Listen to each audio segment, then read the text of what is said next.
Hello students, आज हम लोग स्टार्ट कर रहे हैं group 14 carbon family.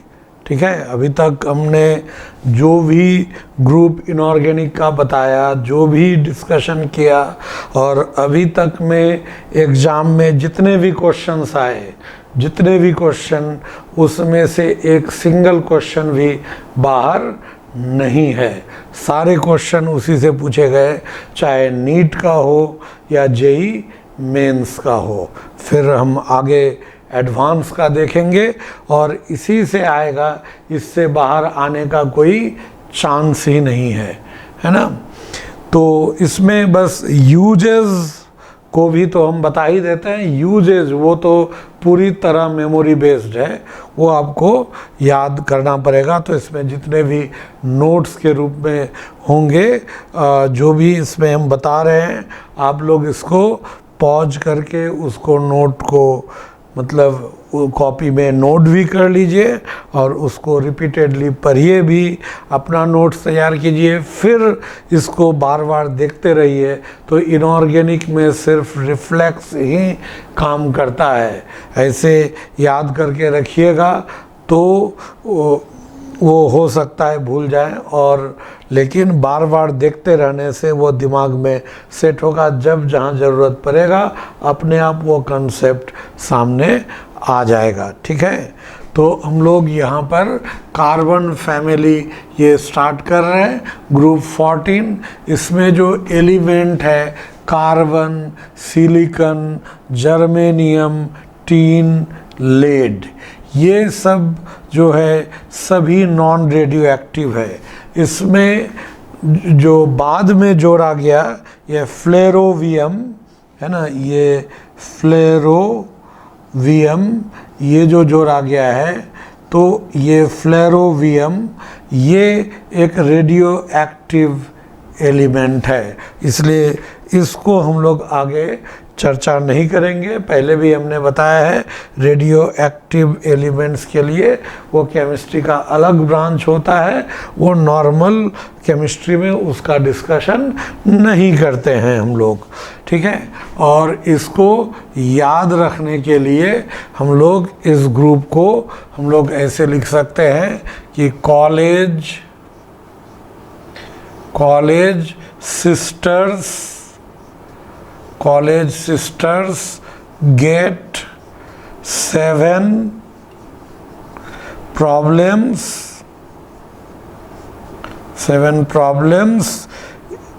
in flight। तो ये इन केवल सेंटेंस को पूरा करने के लिए है। कॉलेज कार्बन, सिस्टर SI, फिर गेट GE, फिर S यहाँ पर ये जो होगा है ना, ये 7 SN, और उसी प्रॉब्लम PB और फ्लाइट FL। तो ये college sisters get 7 problem in flight, ये याद रखने के लिए इस ग्रुप के एलिमेंट्स का। टॉप का एटॉमिक नंबर याद रखिए, इसका 6 है, तो 6 एटॉमिक नंबर। तो इसको जो हम लोग यहाँ पर हम लोग जो लेते हैं, ये यहाँ पर 6, तो अब इसके नीचे 8 ऐड करेंगे, फिर यहाँ 18, 32 ऐड करेंगे, बाकी का हम लोग को एटॉमिक नंबर मिल जाएगा। इसका इलेक्ट्रॉनिक कॉन्फ़िगरेशन अगर इनर्ट गैस वाइज लिखें तो ये इस तरह से देखिए, आउटर मोस्ट ऑर्बिट कॉन्फ़िगरेशन क्या हो गया, सब में इस तरह से 2s2 2p2 3s2 3p2 4s2 4p2 5s2 5p2 6s2 6p2 7s2 7p2। यानी कि जो जनरल कॉन्फ़िगरेशन हुआ आउटर मोस्ट ऑर्बिट का ns2 np2, और जहाँ पर ये n का वैल्यू जो होगा ये 2 या उससे ज़्यादा होगा, n1 होगा नहीं क्योंकि 1p होता नहीं है। और ये बोर-ब्यूरी स्कीम या ऑर्बिट वाइज इलेक्ट्रॉनिक कॉन्फ़िगरेशन है, और इसमें देख लीजिए आउटर मोस्ट ऑर्बिट में कितने इलेक्ट्रॉन है, 4 इलेक्ट्रॉन, सबके लास्ट ऑर्बिट में 4 इलेक्ट्रॉन, इसलिए इसका जो कॉमन वैलेंसी होगा वो कितना होगा, 4 होगा, कार्बन फैमिली के जो एलिमेंट्स हैं। ठीक है, अब इसमें कार्बन जो है 17th most abundant element in earth crust, earth crust में 17वां अगर जो सबसे ज़्यादा पाया जाता है, उसके बाद उस तरह से अगर अरेंज करें तो हम लोग को 17th एलिमेंट ये है ना। फर्स्ट ऐसे हम लोग ऑक्सीजन लेते हैं, सेकंड में सिलिकॉन, तो इस तरह से ये सेकंड मोस्ट और ये 17th मोस्ट है। जर्मेनियम बहुत कम मात्रा में पाया जाता है, टीन कैसीटेराइट के रूप में SnO2 कैसीटेराइट, और लेड जो है ये PbS गैलेना के रूप में पाया जाता है ना। ये Pb के बाद जो 83 बिस्मथ होता है वो भी नॉन रेडियो एक्टिव है, उसके आगे के element radio active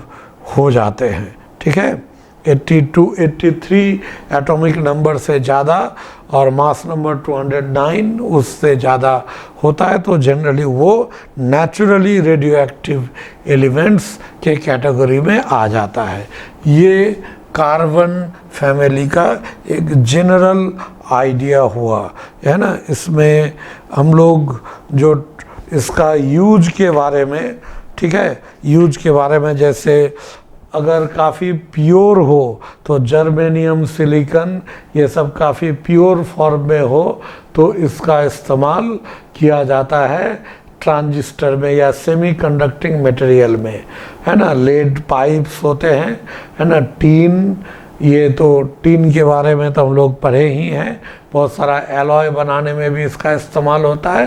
general use carbon तो पूरा ऑर्गेनिक केमिस्ट्री उस पर बेस्ड है, ये रेडियो एक्टिव है, इसका तो हम लोग डायरेक्ट कोई यूज़ होता नहीं है। अब इसका कुछ जनरल कैरेक्टर्स जो है उस पर हम लोग पहले डिस्कस करेंगे।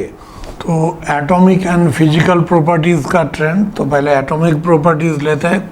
रेडियस, कोवैलेंट रेडियस, ये मैक्सिमम कोवैलेंट कंपाउंड ही बनाता है, इसलिए कोवैलेंट रेडियस तो ऊपर से नीचे ये इंक्रीज करेगा, है ना। यहाँ से यहाँ ज़्यादा इंक्रीज होगा, इधर वो पहले ही बताया हुआ है कि जैसे जैसे नीचे जाएंगे ये डिफरेंस कम होता चला जाता है, यानी कि यहाँ जो डिफरेंस है काफ़ी कम होगा, लगभग हम लोग इक्वल साइज मान सकते हैं। थोड़ा बहुत अंतर होगा, थोड़ा ज़्यादा होगा, मतलब ऑलमोस्ट इक्वल होगा। तो ऐसे ऊपर से नीचे ये जनरल ट्रेंड है, ये इंक्रीज करेगा। उसके बाद ionisation energy, ionisation energy size बढ़ेगा तो ये घटेगा, यानी सबसे ज़्यादा कार्बन, फिर सिलिकॉन, फिर जर्मेनियम, तब होना चाहिए Sn, फिर लेड। यहाँ उलट गया, इस जगह उलट गया, this is the case of exception, ये उलट गया, ये एक्सेप्शन हो गया। और ये जो एक्सेप्शन है इसका कारण यहाँ पर क्या है कि इस जगह जैसे ऊपर से नीचे जाएंगे तो होगा क्या, यहाँ पर न्यूक्लियस में प्रोटॉन की संख्या बढ़ेगी, तो प्रोटॉन की संख्या बढ़ने से वो चाहेगा और आउटर ये ऑर्बिट के इलेक्ट्रॉन को ज़्यादा खींचना चाहेगा। न्यूक्लियर चार्ज बढ़ रहा है तो वो चाहेगा एटम को कॉन्ट्रैक्ट करना, ठीक है। लेकिन इनर ऑर्बिट में जैसे इलेक्ट्रॉन बढ़ रहा है तो उसके वजह से स्क्रीनिंग इफेक्ट बढ़ेगा और वो स्क्रीनिंग इफेक्ट चाहेगा साइज को बढ़ाना, एक घटाना चाह रहा है, एक बढ़ाना चाह रहा है, जो डोमिनेंट होगा उसी की बात रहेगी। तो एसेंड से लेड में आते आते एफ ऑर्बिटल इन्वॉल्व हो जाता है। एफ ऑर्बिटल कॉम्प्लिकेटेड होने के वजह से उसका स्क्रीनिंग इफेक्ट कम होता है, तो वहाँ न्यूक्लियर चार्ज हावी हो जाता है। तो जब न्यूक्लियर चार्ज हावी हो जाएगा तो इलेक्ट्रॉन को टाइटली खींच के रखेगा, तो उसे हटाने में ज़्यादा एनर्जी लगेगा, and that is why lead has slightly more ionization energy than tin, means lead will require slightly more energy than tin in removal of electron. फिर हम लोग इलेक्ट्रोनेगेटिविटी की बात करते हैं। तो इलेक्ट्रोनेगेटिविटी की बात अगर करें तो ऊपर से नीचे अगर जाएंगे, carbon, silicon, germanium, tin, lead, तो क्या हो जाएगा? तो carbon, silicon, germanium, tin, lead, तो कार्बन का 2.5, ये इन तीनों में कांस्टेंट, और ये फिर बढ़ गया। बढ़ने का कारण तो यहाँ एक्सप्लेन्ड है, ये ऑलमोस्ट कांस्टेंट हुआ क्योंकि इसमें इलेक्ट्रॉन गेन, इंथैल्पी, वो सारे फैक्टर कंसिडर करते हैं। तो यहाँ इलेक्ट्रोनेगेटिविटी ऑलमोस्ट कांस्टेंट होता है, लेड का थोड़ा सा ज़्यादा हो जाएगा। ठीक है,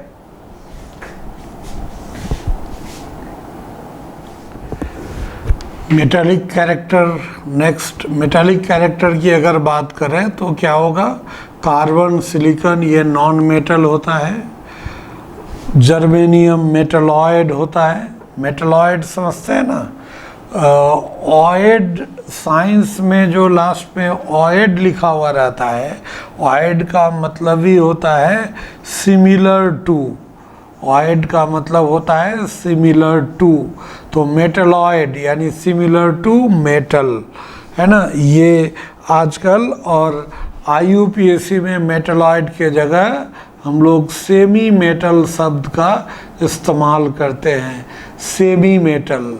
तो मेटलॉयड जो होता है जर्मेनियम, ये मेटलॉयड मेटल जैसा गुण होता है और नॉन मेटल जैसा भी गुण होता है। SN और PB, टीन और lead, they are metals.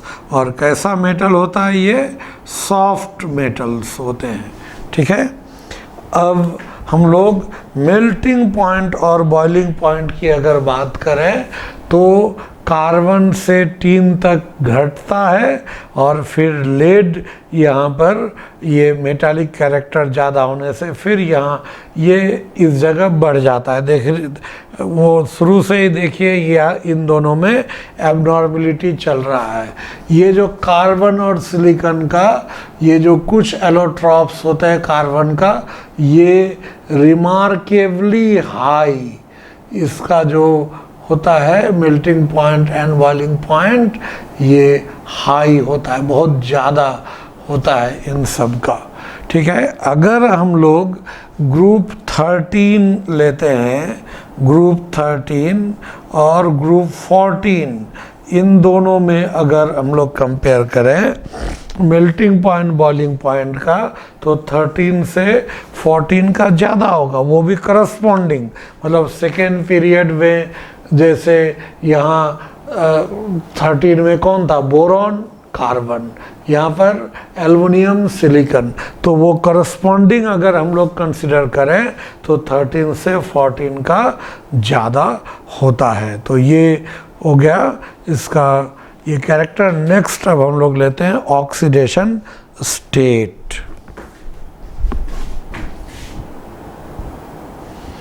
Next है ऑक्सीडेशन स्टेट्स। तो इस फैमिली के एलिमेंट पॉजिटिव और नेगेटिव दोनों तरह का ऑक्सीडेशन स्टेट को शो करता है। तो पहले हम लोग पॉजिटिव ऑक्सीडेशन स्टेट की बात करते हैं। तो हमने बताया था ना कि ग्रुप 13, 14, उसमें 13 में ही बताया था इनर्ट पेयर इफेक्ट, जो नीचे जो होता है, नीचे वाला जो होता है उसमें इनर्ट पेयर इफेक्ट होता है। इस वजह से नॉर्मल जितना ऑक्सीडेशन स्टेट या वैलेंसी होता है उससे उसका 2 वैलेंसी कम हो जाता है। तो इसके वैलेंस शेल में 4 इलेक्ट्रॉन होने से नॉर्मल वैलेंसी तो 4 होना चाहिए, यानी नॉर्मल ऑक्सीडेशन स्टेट +4। लेकिन इनर्ट पेयर इफेक्ट IPE मतलब इनर्ट पेयर इफेक्ट के वजह से 2 कम हो जाएगा, तो ये +2 स्टेट में होगा। तो इसमें क्या होता है, +4 का जो स्टेट है ये ऊपर से नीचे इनर्ट पेयर इफेक्ट बढ़ेगा। तो इसलिए यहाँ अगर ऊपर से नीचे जाए तो यहाँ +2 का स्टेबिलिटी तो इंक्रीज करेगा, स्टेबिलिटी यहाँ क्या होना चाहिए, +2 का स्टेबिलिटी यहाँ इंक्रीज करेगा, स्टेबिलिटी इंक्रीजेस, ठीक है।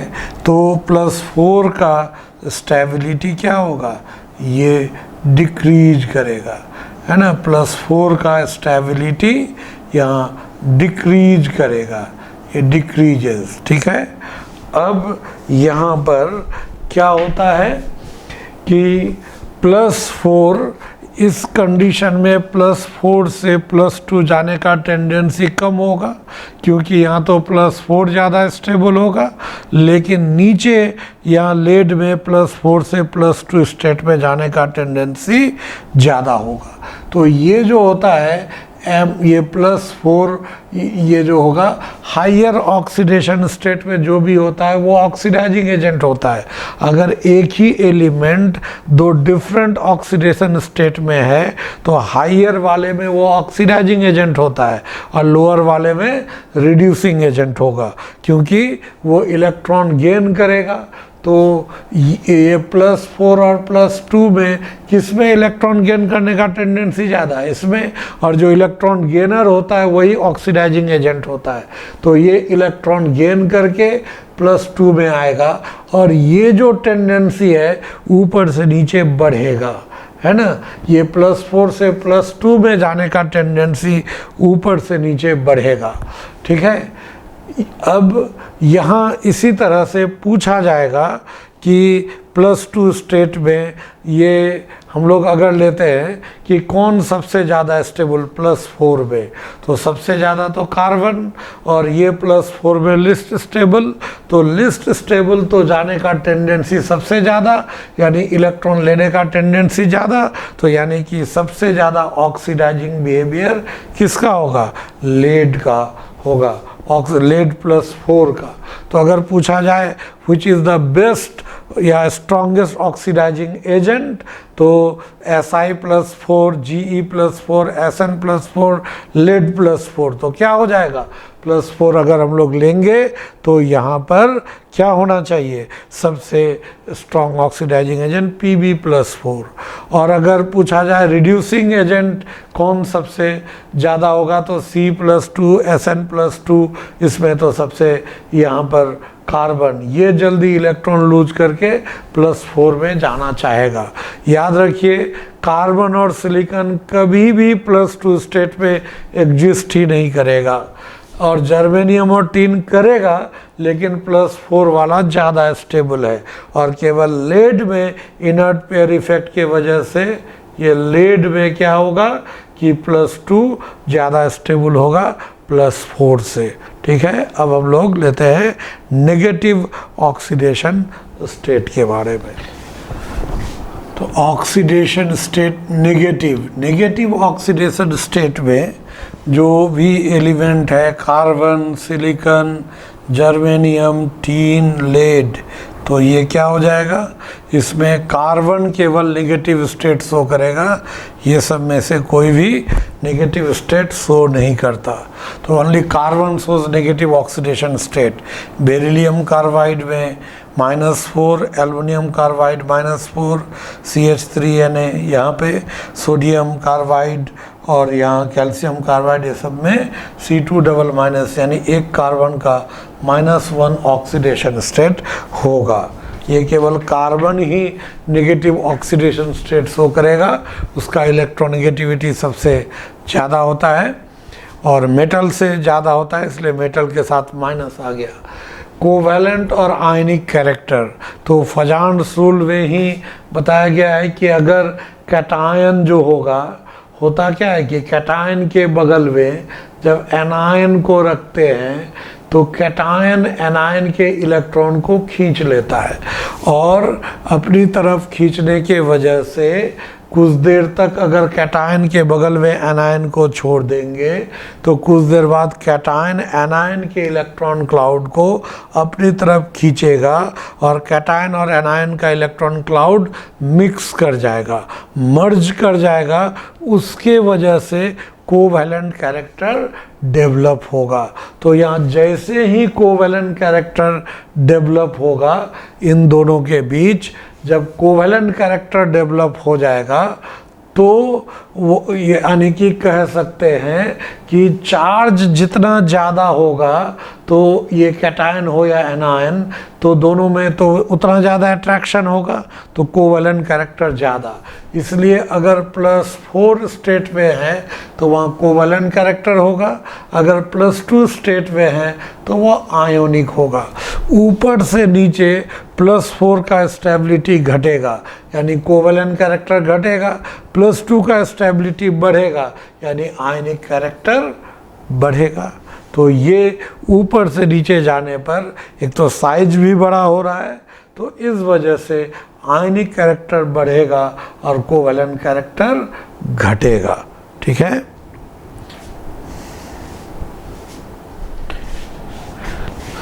नेक्स्ट है tendency to form p pi bond. देखिए पी पाई बॉन्ड होता क्या है।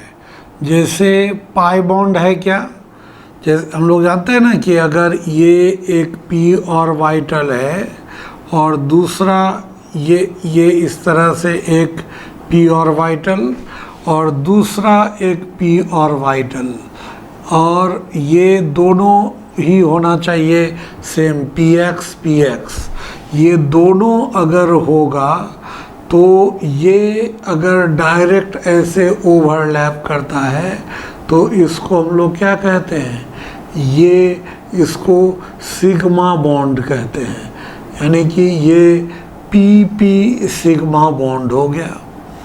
लेकिन ये लीनियर ओवरलैपिंग हुआ।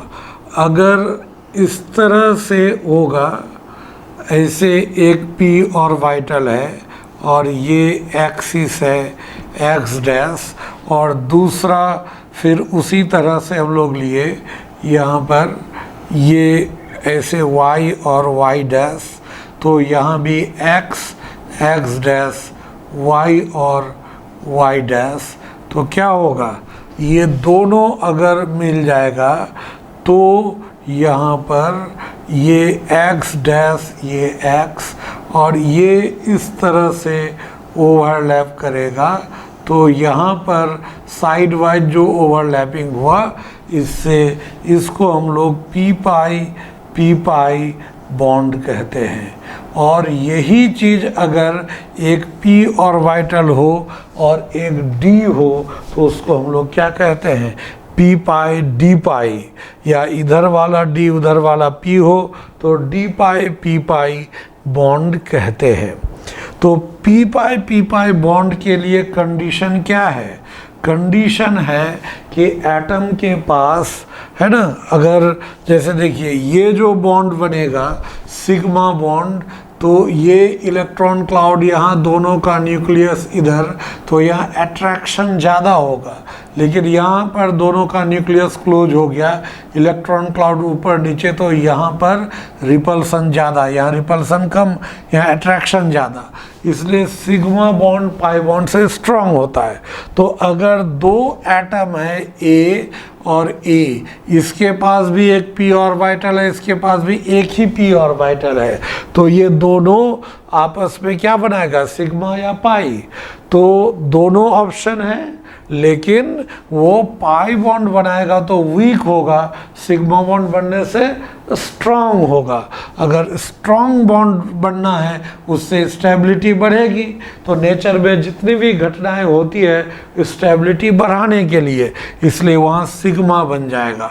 तो पाई बनने के लिए क्या चाहिए, एटम के पास कम से कम 2 P orbital with unpaired electron, ताकि एक सिग्मा बना दे तो दूसरा हर हालत में क्या बनाए, पाई बॉन्ड का ही फॉर्मेशन करे। एक पाई बॉन्ड है ना, एक सिग्मा बनाए तो एक पाई बॉन्ड, और साथ ही साथ साइज छोटा होना चाहिए। साइज अगर छोटा नहीं होगा तो मान लीजिए एक ऐसे, अगर ये बड़ा साइज का हो गया इस तरह से, ये बड़ा साइज का हो गया, और तो ये अगर यहाँ ओवरलैप करेगा भी तो इन दोनों के बीच का डिस्टेंस इतना ज़्यादा होगा कि ओवरलैप हो ही नहीं पाएगा। इसीलिए साइज छोटा होना चाहिए पी पाई बॉन्ड के लिए। इसीलिए अगर हम लोग कार्बन से यहाँ पर कार्बन, सिलिकॉन, जर्मेनियम, टीन और लेड, तो क्या होगा, ऊपर से नीचे साइज तो बड़ा हो रहा है, और साइज बढ़ने से यहाँ क्या हो जाएगा, हम लोग कह सकते हैं tendency to form p pi bond decreases. P pi bond बनाने का टेंडेंसी ये डिक्रीज करेगा, ये इस तरह से डिक्रीज करेगा, decreases due to increase in size. उसी तरह से अब अगर हम लोग लेते हैं ये नेक्स्ट पॉइंट कि टेंडेंसी टू फॉर्म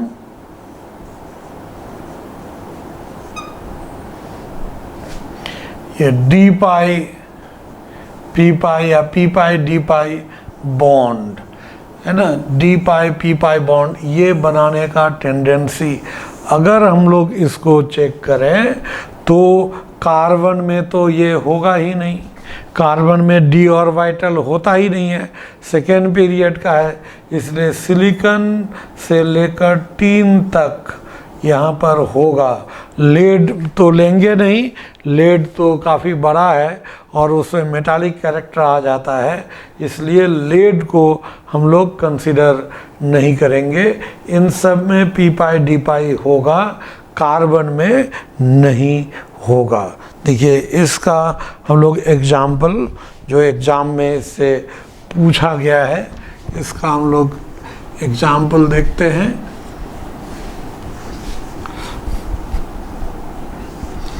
जैसे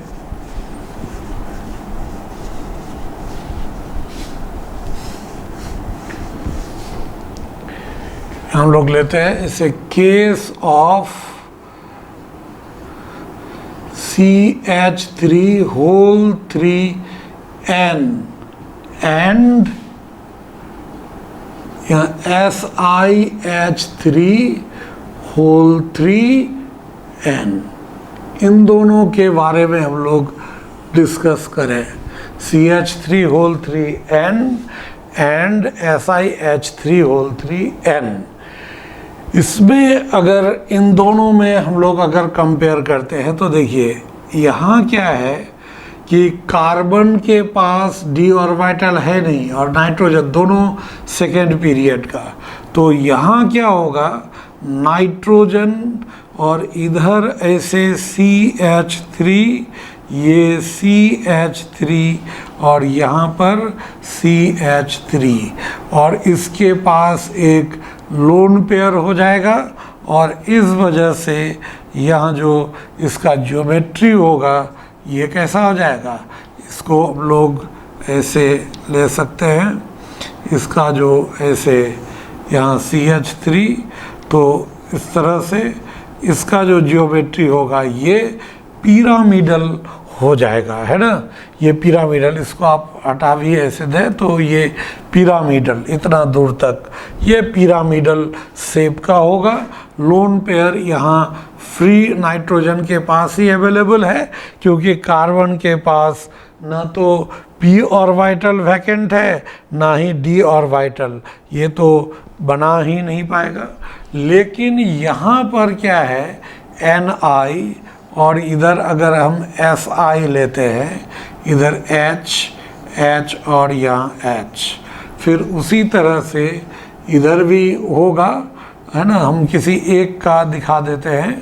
तो इसमें क्या होगा, यहाँ पर नाइट्रोजन के पास ये जो है ये लोन पेयर ये होगा, और ये लोन पेयर, और सिलिकॉन थर्ड पीरियड का होने की वजह से यहाँ पर एक वैकेंट, ये क्या हो जाएगा, ये वैकेंट डी ऑर्बिटल, ये वैकेंट डी ऑर्बिटल, ठीक है, वैकेंट डी ऑर्बिटल अवेलेबल है, तो ये यहाँ पर ये बॉन्ड बना लेगा, तो इसको क्या कहेंगे, P pi d pi bond. तो उसी तरह से यहाँ भी होगा SI और H3, यहाँ भी होगा SI H3।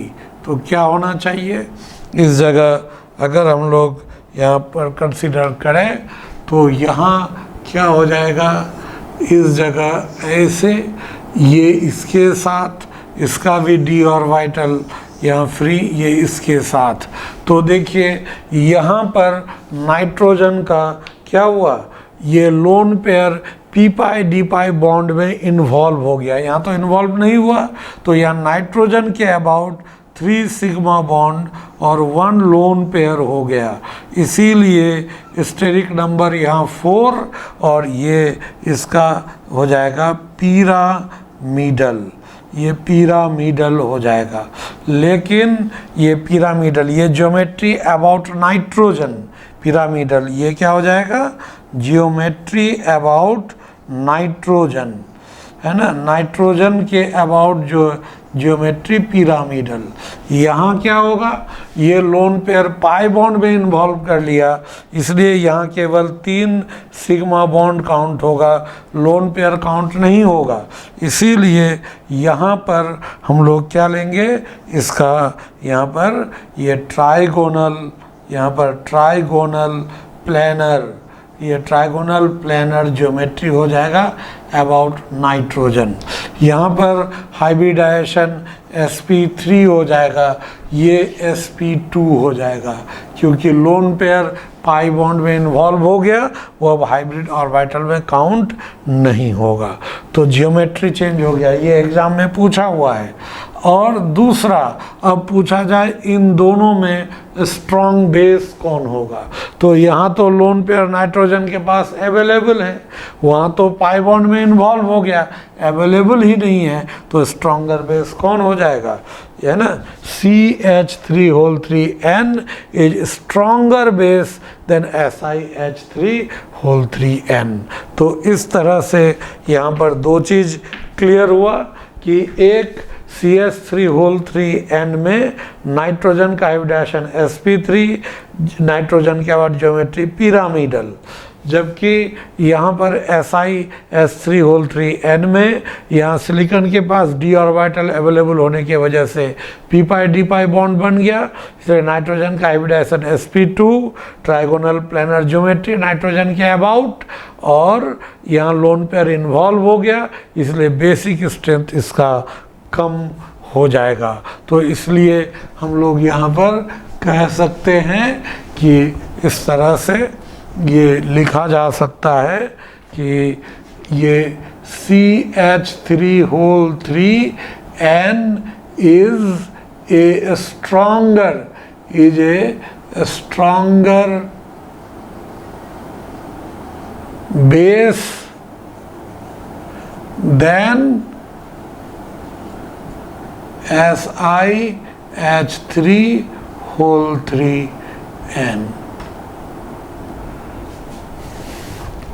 ठीक है, तो ये इसका एटॉमिक एंड फिजिकल प्रॉपर्टीज में एक और है कॉम्प्लेक्स फॉर्मिंग एबिलिटी, उसको हम लोग देख लेते हैं। फिर maximum covalency and tendency to form complex. जैसे मैक्सिमम कोवैलेंसी क्या होता है कि कुछ एलिमेंट ऐसे होते हैं जिसमें क्या होता है, कई तरह का वैलेंसी शो कर सकता है।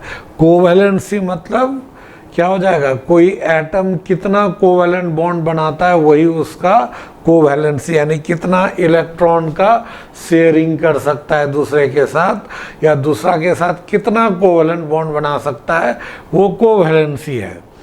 तो कुछ एलिमेंट में क्या हो जाएगा, जैसे आप फॉस्फोरस में लीजिए तो PCl3 बनेगा, PCl5 बनेगा, तो कोवैलेंसी PCl3 में 3 हुआ, PCl5 में कितना हुआ, 5 हो गया। तो उसी तरह से जो होगा, अब मैक्सिमम कितना कोवैलेंसी हो सकता है, तो कार्बन का मैक्सिमम तो 4 ही होगा। क्यों? क्योंकि कार्बन के पास जो होगा d ऑर्बिटल नहीं होता, ये 4 क्यों, due to absence of vacant d orbital, और बाकी सब में होता है। इस Si2Pb तक में वहाँ पर d ऑर्बिटल है, इसलिए उसका कोवैलेंसी 6 है। एक्चुअली होता है क्या, जैसे कार्बन का एटॉमिक नंबर 6, तो 1s2, 2s2 और 2p2, तो होगा क्या, यहाँ पर ये 2s यहाँ पर है 2 और 2p यहाँ पर इस तरह से, तो इसमें 2, तो ये ग्राउंड स्टेट है। एक्साइटेड स्टेट में क्या होगा कि 2s से एक इलेक्ट्रॉन निकल जाएगा और 2p में चला जाएगा, तो इलेक्ट्रॉन यहाँ गया, तो अब अनपेयर्ड ये 4 हो गया, 4 बॉन्ड बना सकता है। और इसके पास ये 2s है, ये 2p, d तो होता नहीं है, 2d होता नहीं है, इसलिए खाली भी नहीं है कि वो दूसरे से इलेक्ट्रॉन लेकर कोऑर्डिनेट बॉन्ड भी बना सके, तो d ऑर्बिटल खाली भी नहीं है। इसीलिए कार्बन का मैक्सिमम कोवैलेंसी 4, जबकि बाकी और एलिमेंट्स का ये 6 तक जा सकता है, just due to the availability of d orbitals. तो इन सब में यहाँ पर देखिए 6 है, हालांकि सिलिकॉन SiF5 ये माइनस ये भी बना सकता है, यानी कि यहाँ 5 हुआ, लेकिन हम मैक्सिमम की बात कर रहे हैं, तो मैक्सिमम 6 तक ये जाता है। और इन सब में जब 6 होगा यहाँ तक, तो इन सब में इसका हाइब्रिडाइजेशन हो जाएगा sp3d2, ये हाइब्रिडाइजेशन होगा, है ना। अगर यहाँ पर है तो इसमें तो हाइब्रिडाइजेशन sp3d होगा, sp3d, तो ये ऑक्टाहेड्रल ये चारों, तो यहाँ पर d ऑर्बिटल के अवेलेबिलिटी के वजह से ये लिगैंड से यानी दूसरे जो एनायन से इलेक्ट्रॉन खींचेगा, ये ऐसा बना सकता है। साथ ही साथ ये जैसे कार्बन का जो हैलाइड है, कार्बन का कंपाउंड, वो हाइड्रोलिसिस नहीं होता है, हालांकि उसको हम लोग आगे अभी हैलाइड के बारे में डिस्कस करेंगे, वो वहाँ हम लोग ले लेंगे। यहाँ भी कम्प्लेक्स बनाना और मैक्सिमम कोवैलेंसी कार्बन का 4, उससे ज़्यादा नहीं। इसका कारण absence of vacant d orbital, silicon से लेड तक में d ऑर्बिटल अवेलेबल है, इसलिए वहाँ मैक्सिमम 6 तक जाता है। इस तरह से कम्प्लेक्स का फॉर्मेशन कर सकते हैं, ठीक है। अब है क्या, यहाँ पर कार्बन जो फैमिली है उसमें जो ग्रुप 14 में जो एलिमेंट्स है, उन सभी एलिमेंट्स का हम लोग क्या करते हैं, उस ग्रुप के सारे एलिमेंट्स का कुछ जनरल कंपाउंड्स है उसका स्टडी। जैसे सबसे पहले लिए हाइड्राइड के बारे में। हाइड्राइड किसको कहते हैं? Hydrides are the binary compound. Binary compound मतलब जिस कंपाउंड में सिर्फ 2 ही एलिमेंट हो, in which one of the element is essentially hydrogen. Hydrides are usually the binary compounds in which one of the element is essentially hydrogen, तो उसको hydride कहते हैं। जो कॉम्प्लेक्स हाइड्राइड है उसमें 2 से अधिक एलिमेंट मिल सकते हैं।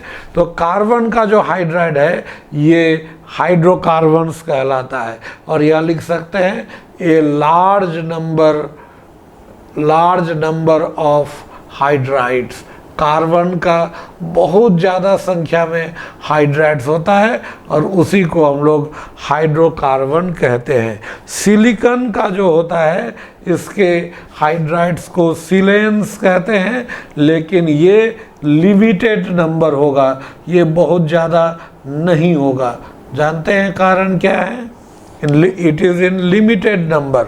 क्यों?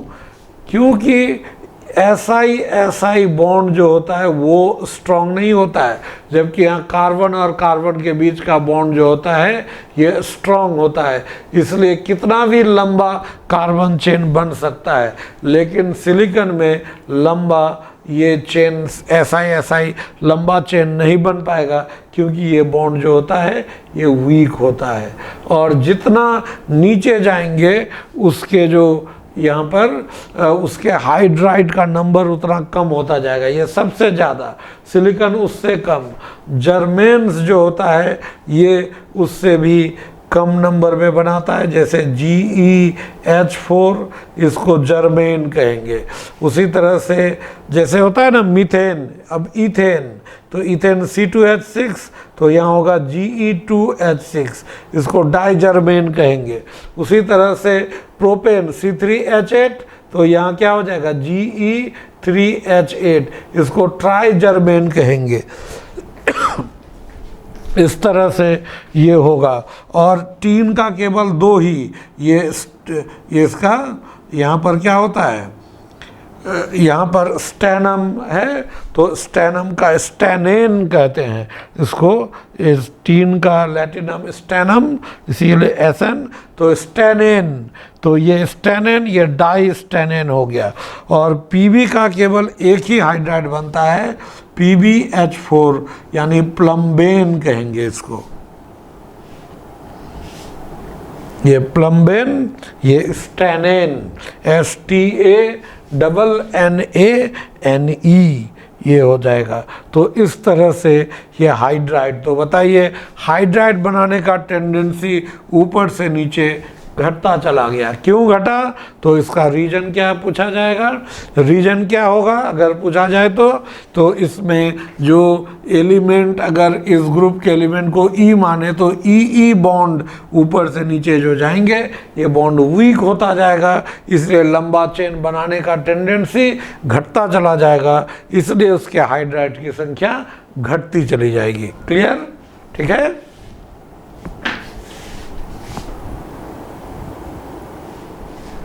Thermal stability of hydrides.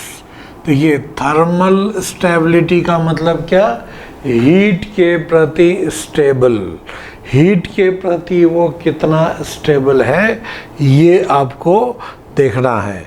तो हीट देंगे और जल्दी टूट गया, कम ही हीट देने पर टूट गया, मतलब क्या हुआ? हीट के प्रति लेस स्टेबल हुआ। स्टेबल किसको मानते हैं? आप अगर किसी को बोले धूप में खड़ा हो जाओ जा कर के, वो धूप में खड़ा है, बहुत लंबे समय तक खड़ा है, कुछ नहीं हुआ, इसका मतलब वो स्टेमिना ज़्यादा है, वो ज़्यादा स्टेबल है, धूप को सह सकता है। कुछ को धूप में जाके खड़ा कर देंगे, थोड़ा देर बाद ही ज़्यादा धूप में वो फेंट हो जाएगा, इसका मतलब उसमें स्टेमिना कम है, स्टेबिलिटी कम हुआ। तो हीट के प्रति जो जिसको तोड़ने में जितना ज़्यादा हीट ज़रूरी पड़े, समझ जाइए वो उतना ज़्यादा स्टेबल है ना। तो अब यहाँ पर क्या है कि इस जगह पे अगर हम लोग थर्मल स्टेबिलिटी की बात करें, हीट करने पर ये टूट जाएगा, तो CH बॉन्ड ना होता है वो स्ट्रॉन्ग, ये बॉन्ड जितना स्ट्रॉन्ग होगा वो उतना स्टेबल होगा। तो ऊपर से नीचे जाने से एटम का साइज बढ़ेगा, तो साइज बढ़ेगा तो बॉन्ड लेंथ बढ़ेगा, बॉन्ड लेंथ बढ़ेगा तो बॉन्ड कमज़ोर हो जाएगा, और बॉन्ड कमज़ोर होगा तो स्टेबिलिटी घटेगा। तो थर्मल स्टेबिलिटी डिक्रीजेज, यहाँ क्या कह सकते हैं, due to decrease in bond energy. Bond energy जो घटता है, उस बॉन्ड एनर्जी के वजह से क्या होगा, बॉन्ड एनर्जी जो घटेगा, बॉन्ड एनर्जी के घटने के वजह से क्या होगा, बॉन्ड एनर्जी घटेगा, इस वजह से स्टेबिलिटी कम होगा। जब कभी भी थर्मल स्टेबिलिटी का बात करें तो आयनिक कंपाउंड में लैटिस एनर्जी देखना होता है, कोवेलेंट कंपाउंड में बॉन्ड एनर्जी देखना होता है। अब रिड्यूसिंग पावर, तो जो दूसरे को रिड्यूस करेगा वो तो जल्दी हाइड्रोजन लूज करेगा ना। तो आप बताइए इसमें कौन हिट करने पर जल्दी हाइड्रोजन देगा, यही ना, क्योंकि यहाँ बॉन्ड कमज़ोर है, ये जल्दी हाइड्रोजन देगा।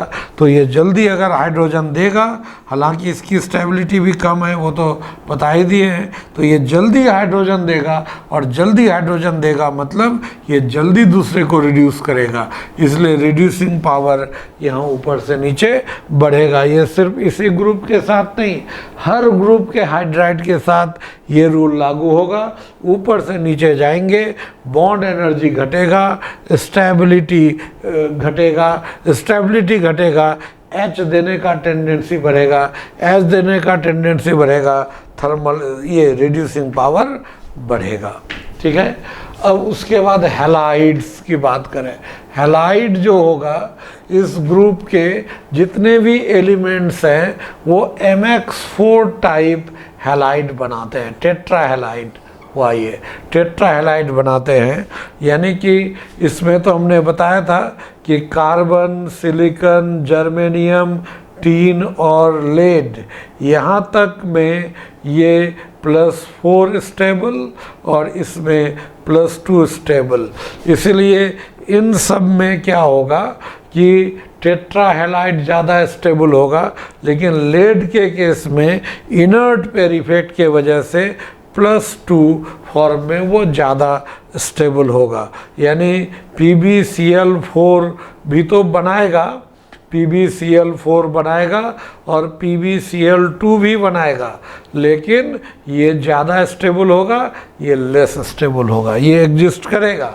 लेकिन ब्रोमाइड और आयोडाइड के केस में यहाँ पर तो ये भी एग्जिस्ट किया, ये भी एग्जिस्ट किया, लेकिन दोनों में ये ज़्यादा स्टेबल है। लेकिन Pb के केस में PbBr4 ये एग्जिस्ट ही नहीं करेगा, लेकिन PbBr2 एग्जिस्ट करेगा।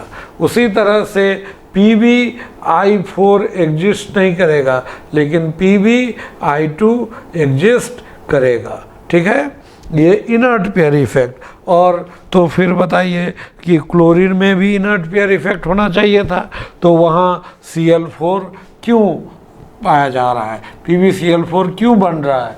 तो इसके लिए हम लोग रीजन क्या देते हैं, इसके लिए हम लोग रीजन देते हैं कि ये जो Pb+4 है, +4, ये एक अच्छा ये ऑक्सीडाइजिंग एजेंट है, ये वेरी गुड ऑक्सीडाइजिंग एजेंट। ठीक है।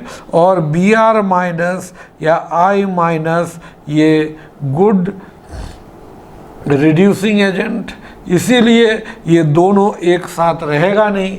ये जब दोनों, ये Br-, ये दोनों अगर एक साथ आएगा, ये उसको रिड्यूस करेगा और ये इसको ऑक्सीडाइज करेगा।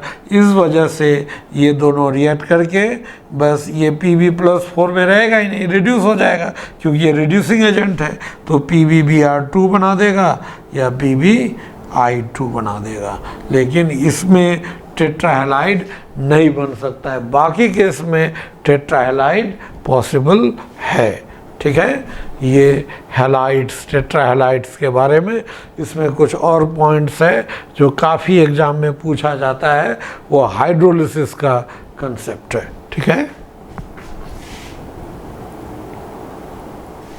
जितने भी टेट्राहैलाइड्स होते हैं वो तो कोवैलेंट होते हैं, तो कोवैलेंट होंगे तो डिस्क्रीट मॉलिक्यूल के रूप में रहेगा, अलग अलग मॉलिक्यूल है ना, अलग अलग ये मॉलिक्यूल के रूप में रहेगा। और मॉलिक्यूल के बीच बहुत ही वीक ये फोर्स ऑफ अट्रैक्शन काम करेगा, इसके वजह से ये वॉलेटाइल होता है, यानी कि ये वेपर बनकर निकल जाएगा। लेकिन इसका एक्सेप्शन है SnF4 और PbI4, ये दोनों कैसा होता है, आयोनिक होता है, इसलिए ये सॉलिड होगा और इजीली वॉलेटाइल नहीं होगा। थर्मल स्टेबिलिटी ऑफ हैलाइड्स, तो थर्मल स्टेबिलिटी की बात करें फिर तो वही आ गया कि थर्मल स्टेबिलिटी मतलब बॉन्ड एनर्जी, और ऊपर से नीचे जाएंगे तो यहाँ पर हैलोजन को फिक्स किए हैं और ये carbon, silicon, germanium, tin, lead ये बढ़ रहा है, तो साइज किसी का भी बढ़े बॉन्ड लेंथ बढ़ेगा, बॉन्ड एनर्जी घटेगा, और बॉन्ड एनर्जी घटेगा तो थर्मल स्टेबिलिटी घटेगा। इधर क्या किए हैं, इधर हम ये इसको फिक्स कर लिए हैं और हैलोजन चेंज किए, तो हैलोजन भी बड़ा होगा तो बॉन्ड लेंथ बड़ा होगा, बॉन्ड एनर्जी घटेगा तो उसका स्टेबिलिटी डिक्रीज करेगा, घटेगा। तो ये इस तरह से इसका ऑर्डर ये है थर्मल स्टेबिलिटी का ऑर्डर। इसमें हालांकि फ्लोराइड जो होता है, ऐसे कार्बन मतलब कार्बन वो भी सेकेंड पीरियड का, फ्लोरीन भी सेकेंड पीरियड का, तो ये CF4 जो होता है fluorides of carbon are most stable and inert, ये सबसे ज़्यादा स्टेबल होता है और इनर्ट होता है। कारण क्या है कि ये जो CF4 होगा इसका जो बॉन्ड है, ये बॉन्ड यहाँ क्या हो जाएगा, ये जो यहाँ पर जो बॉन्ड है ये बॉन्ड वीक होगा, सॉरी बॉन्ड स्ट्रांग होगा। दोनों सेकेंड पीरियड का दोनों का साइज क्या है, छोटा है, तो बॉन्ड लेंथ कम, इसलिए बॉन्ड स्ट्रांग होगा, तो हाई CF बॉन्ड एनर्जी।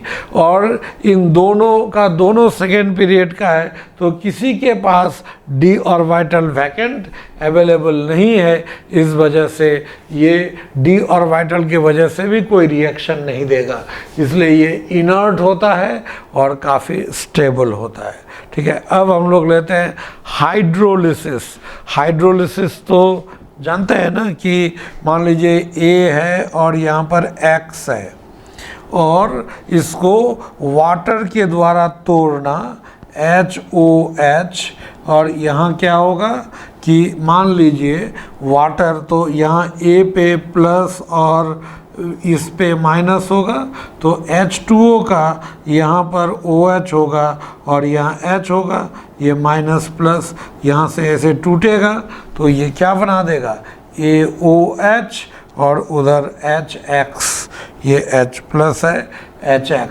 तो इस तरह से इसका वाटर के द्वारा जो क्लीवेज हुआ इसी को हम लोग कहते हैं हाइड्रोलिसिस। तो हाइड्रोलिसिस इसको ऑर्गेनिक केमिस्ट्री में SN1 SN2 वो रिएक्शन SN1 में पढ़िएगा कि ये जो लोन पेयर है यहाँ पर ये एक वीक न्यूक्लियोफाइल है, और वीक न्यूक्लियोफाइल होने के वजह से ये जल्दी इस पर अटैक नहीं कर पाएगा। यहाँ अटैक तब करेगा जब इसके पास d ऑर्बिटल अवेलेबल हो और ये बॉन्ड कमज़ोर हो ताकि जल्दी टूटे। तो इसी वजह से हम लोग यहाँ पर ले सकते हैं क्या, इस तरह से हम लोग ये कंडीशन यहाँ पर ले सकते हैं कि कार्बन की अगर बात करें तो हम लोग अगर कार्बन का कंडीशन लें तो क्या हो जाएगा, जैसे अगर हम लोग कार्बन की बात करें CCl4, तो इसके पास तो यहाँ पर d ऑर्बिटल अवेलेबल नहीं है, ये एब्सेंस ऑफ d ऑर्बिटल, और कार्बन और सिलिकॉन का बॉन्ड भी स्ट्रॉन्ग है, CF के जैसा नहीं फिर भी स्ट्रॉन्ग है। इसीलिए एक तो सबसे मेन रीज़न यही है, d ऑर्बिटल अवेलेबल नहीं है, तो यहाँ जो H2O है ये लोन पेयर यहाँ पर ये इस पर अटैक कर ही नहीं पाता है, इसलिए इसका हाइड्रोलिसिस नहीं होगा। लेकिन अगर सिलिकॉन है यहाँ पर Cl, ऐसे Cl और Cl, इसके पास यहाँ d ऑर्बिटल अवेलेबल है, ये वैकेंट d ऑर्बिटल, यहाँ पर वैकेंट d ऑर्बिटल अवेलेबल है। इसके वजह से क्या होगा, यहाँ पर इस जगह H2O H2O क्या होगा, इसका लोन पेयर यहाँ आसानी से जा कर के जुट जाएगा।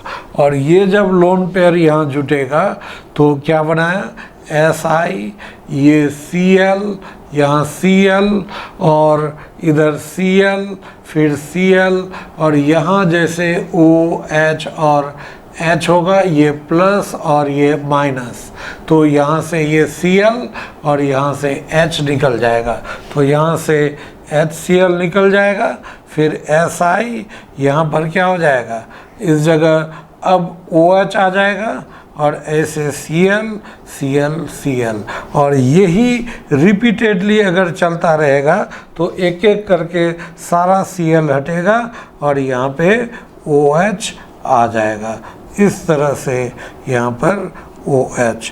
तो ये यहाँ पर इसका हाइड्रोलिसिस से यहाँ पर बनेगा H4SiO6, इसको हम लोग सिलिसिक एसिड कहते हैं, सिलिसिक एसिड कहते हैं। ये यहाँ पर क्या हो जाएगा, H4 हो गया और Si यहाँ पर क्या हो जाएगा, Si हो जाएगा, H4 हो गया, Si और O4, ये सिलिसिक एसिड ये बनेगा। लेकिन यही चीज़ अगर आप कार्बन में लीजिएगा तो ऐसा तो होगा नहीं, हालांकि कार्बन का ये जो OH होगा, ये OH स्टेबल भी नहीं होता है, कार्बन का साइज इतना छोटा है, इसका लोन पेयर ये क्लोज आ जाएगा, यहाँ रिपल्सन होगा, इस वजह से ये तुरंत टूट करके एक H2O निकल जाता है, तो यहाँ से H2O निकल जाएगा और ये बनेगा क्या, COOH और OH, इसको हम लोग कहते हैं कार्बोनिक एसिड। और ये सिलिकॉन का है तो ये क्या बनाता है, सिलिसिक एसिड, लेकिन यहाँ पर ये साइज बड़ा है तो इसके बीच थोड़ा गैप ज़्यादा है तो ये स्टेबल हो जाता है, ठीक है। तो ये जो हाइड्रोलिसिस का कंसेप्ट है, तो CCl4 का हाइड्रोलिसिस नहीं होगा, लेकिन SiCl4 का हाइड्रोलिसिस होगा। इसका कारण है Si के पास क्या हो जाएगा, वहाँ पर बैक एंड d ऑर्बिटल है और SiCl बॉन्ड भी वीक है। और ये जो यानी कि अगर हम लोग CCl4 की बात करें, SiCl4 लें, फिर यहाँ GeCl4 लें और SnCl4 इस तरह से अगर लें, और PbCl4 तो होता नहीं है नॉर्मली, PbCl2, तो ये तो हाइड्रोलाइज होगा नहीं, ये होगा, लेकिन यहाँ से इधर जाएंगे तो इसको हम लोग टेंडेंसी टू गेट हाइड्रोलाइज्ड ये इज हाइड्रोलाइज, ये डिक्रीज करता है, कारण ऊपर से नीचे मेटालिक कैरेक्टर बढ़ेगा तो उसमें आयनिक कैरेक्टर बढ़ता जाता है, आयनिक कंपाउंड में हाइड्रोलिसिस का चांस कम हो जाएगा इस मैकेनिज्म से। तो ये वजह है हाइड्रोलिसिस के लिए। इसमें हालांकि सिलिकॉन के फ्लोराइड का एक एक्सेप्शन है, उस एक्सेप्शन को हम लोग पढ़ लेते हैं। हैलाइड्स के बारे में कुछ इम्पॉर्टेंट पॉइंट, जैसे SiF4 होगा तो SiF4 SiCl4 की तरह रिएक्शन करके ये सिलिसिक एसिड तो देगा और HF बनाएगा, लेकिन होता है क्या, HF बनते ना बनते ये फिर SiF4 से रिएक्ट कर लेता है, यानी कि SiF4 से फिर रिएक्ट करेगा और रिएक्ट करके क्या बना देगा, H2SiF6 फ्लोरोसिलिसिक एसिड कहते हैं इसको। तो इस तरह से यहाँ पर ये एक एक्स्ट्रा स्टेप हो गया। यही अगर ये क्लोरीन रहता तो वहाँ HCl होता, HCl फिर SiCl4 से रिएक्शन नहीं करता, क्योंकि इसमें यहाँ पर जैसे है ना ये SiF6 और डबल माइनस ये बनता है, लेकिन SiCl6 डबल माइनस नहीं बनता। ये आपको NCERT में भी क्वेश्चन दिया हुआ है, SiF6 डबल माइनस है लेकिन ये नहीं बनता है, क्यों? इसका कारण है क्लोरीन का साइज बड़ा और जो सिलिकॉन है उसके चारों तरफ 6 क्लोरीन काफ़ी बड़ा हो जाएगा, तो वो रिपल्सन होगा तो एग्जिस्ट नहीं करेगा। और Si और Cl के बीच का बॉन्ड भी थोड़ा कमज़ोर है और वह रिपल्सन ज़्यादा होगा तो वो टूट जाता है, इसलिए SiCl 6 डबल माइनस नहीं बनेगा। मतलब ऐसे सिलिकॉन है, अगर हम लोग ऐसे रखते हैं यहाँ पर इस तरह से, तो यहाँ पर क्या आता है, क्लोरीन का जो लोन पेयर होगा तो लोन पेयर ये इसके क्लोज आ जाते हैं और क्लोज आने से यहाँ रिपल्सन होता है और रिपल्सन की वजह से ये जितना जगह अवेलेबल है उतना में 6 क्लोरीन अटेगा नहीं। अगर काफ़ी क्लोज रहेगा तो इसके लोन पेयर के बीच रिपल्सन होता है और वो उसके वजह से अनस्टेबल हो जाता है, इसलिए ये एग्जिस्ट नहीं करेगा।